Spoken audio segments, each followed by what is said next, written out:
also known as the house the devil built. For years, this residence at 1129 Ridge Avenue in Pittsburgh, Pennsylvania, held the dark title of the most haunted house in America.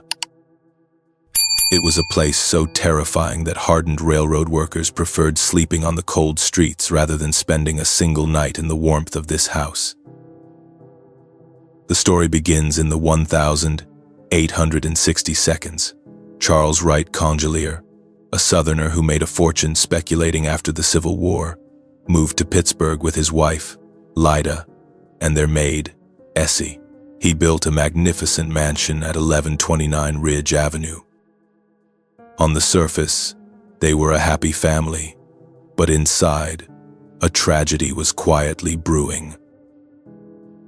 In the winter of 1871, Lida discovered a heartbreaking truth. Her husband, Charles, was having an affair with their maid, Essie. Jealousy transformed Lida into a monster. In a fit of blind rage, she took a knife and a meat cleaver to attack her husband and his mistress. She stabbed Charles to death, but for Essie, she reserved a far more horrific fate. She decapitated the girl. Days later, a neighbor visited and discovered a scene of pure nightmare. Lida was sitting in a rocking chair, humming a lullaby, and in her arms, she was lovingly cradling Essie's severed head. After the massacre, the house sat abandoned for 20 years. No one dared to live in a place stained by such savage crime. In 1892, a railroad company bought the house to use as lodging for their workers, but even these tough men couldn't handle it. They reported hearing screams, the sobbing of a woman in the night, and seeing shadows walking the hallways. They eventually refused to stay there, preferring the street outside to the terror within. The house was left empty once again. Then, in 1900, a new figure appeared, someone even more terrifying than Lida Congelier, Dr. Adolf C. Brunrichter. Brunrichter was a mysterious, reclusive man. Neighbors rarely saw him, but they always felt something was wrong. On the night of the 12th of August, 1901, their suspicions were confirmed in the worst way possible. A woman's piercing scream rang out from the house, shattering the silent night.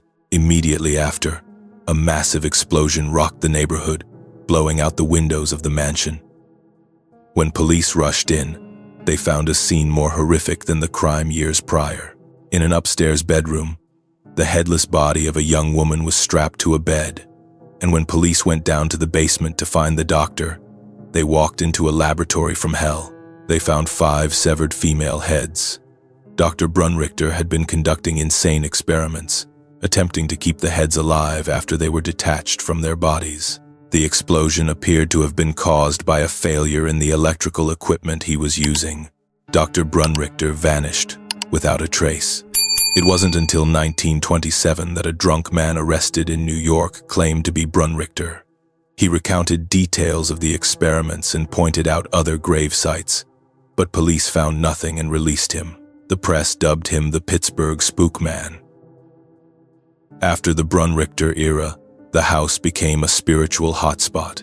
Even the great inventor Thomas Edison was rumored to have visited in the 1920 seconds to test a machine designed to communicate with the dead.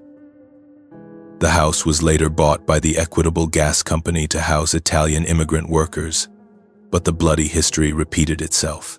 2 workers were found dead in the basement, one hanged, the other impaled by a wooden stake. Police ruled it a bizarre accident, but the other workers believed it was the work of demons. Finally, on the 14th of November, 1927, the house the devil built was destroyed in the most literal sense. A massive natural gas explosion from a nearby storage tank leveled the entire area. House number 1129 vanished, leaving only a deep crater, as if hell itself had opened up and swallowed it whole. But is this the actual truth of this legendary haunted house? Please hit like, subscribe, and comment with your thoughts before we decode the mystery together. After the Devil's House was completely swallowed up, historians and investigators combed through Pittsburgh's archives, and strangely enough, they found nothing.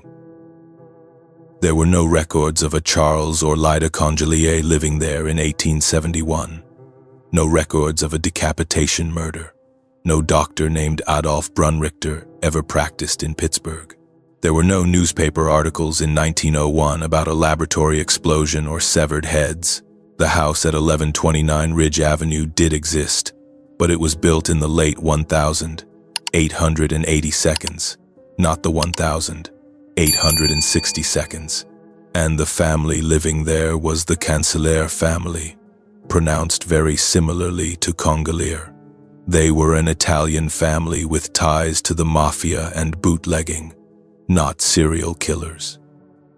The only woman who died in connection to the house was Marie Congelier, who was killed by a shard of glass during the massive gas explosion of 1927. So why did the story of Congelier House become so famous and terrifying? Perhaps the reality of a mafia family, combined with the horrific gas explosion of 1927 which killed 28 people, became fertile ground for imagination. Over the years, rumors added the most horrifying elements: adultery, decapitation, a mad doctor, and human experiments. It became the perfect urban legend, a cautionary tale of sin and punishment. Even though the house is gone, and even if the story might be fiction, the fear it planted in the minds of Pittsburgh residents was very real. Today, a highway runs through where 1129 Ridge Avenue once stood, but many who drive through here at night still feel a chill. They say that sometimes they see shadowy figures wandering the roadside, as if spirits, whether real or imagined, are still looking for the way back to their lost home.